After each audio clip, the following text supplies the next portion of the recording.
ভাবনা এখন পর্যন্ত ওসমান হাদির শারীরিক অবস্থা কিন্তু অপরিবর্তিত রয়েছে। আসলে যেটি হয়েছে তার অপারেশন পরবর্তী ৭২ ঘন্টার যে অবজারভেশনের কথা চিকিৎসকরা বলেছিলেন, সেই অবস্থায় কিন্তু তারা পর্যবেক্ষণ করছেন যে তার শারীরিক অবস্থা এখন কোন দিকে যাচ্ছে।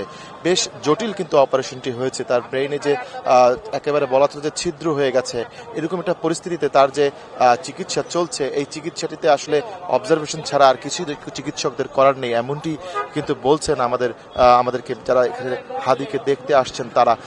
এর আগে আমরা যেটি জানতে পেরেছি যে হাদির যে শ্বাস প্রশ্বাস রয়েছে, নিজস্ব শ্বাস প্রশ্বাসের যে প্রক্রিয়া রয়েছে সেটি কিন্তু সম্পন্ন করা যাচ্ছে না, অর্থাৎ তাকে ভেন্টিলেশন মেশিন দিয়ে কিন্তু শ্বাস প্রশ্বাস নিতে হচ্ছে। তো এই পরিস্থিতির মধ্যেই হাসপাতালে কিন্তু চিকিৎসকদের নিবিড় পর্যবেক্ষণে রয়েছেন হাদি। সেখানে তার পরিবারের সদস্যরা ছিলেন। কিছুক্ষণ আগে তারা, আপনি জানেন যে প্রধান উপদেষ্টার সাথে তাদের দেখা করার জন্য রাষ্ট্রীয় অতিথি ভবন যমুনায় গিয়েছিলেন। তারা পারিবারিকভাবে এখনও তার শারীরিক অবস্থা নিয়ে সর্বশেষ কোনো তথ্য আমাদেরকে জানাননি।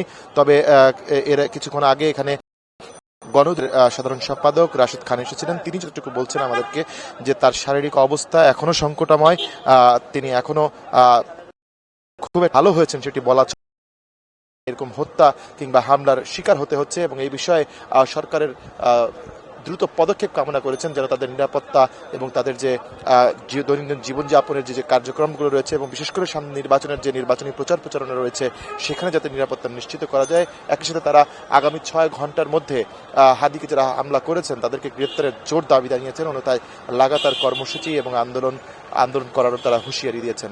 ভাবনা, এবারকার হাসপাতালের সামনে থেকে এই ছিল আমার কাছে সবশেষ তথ্য।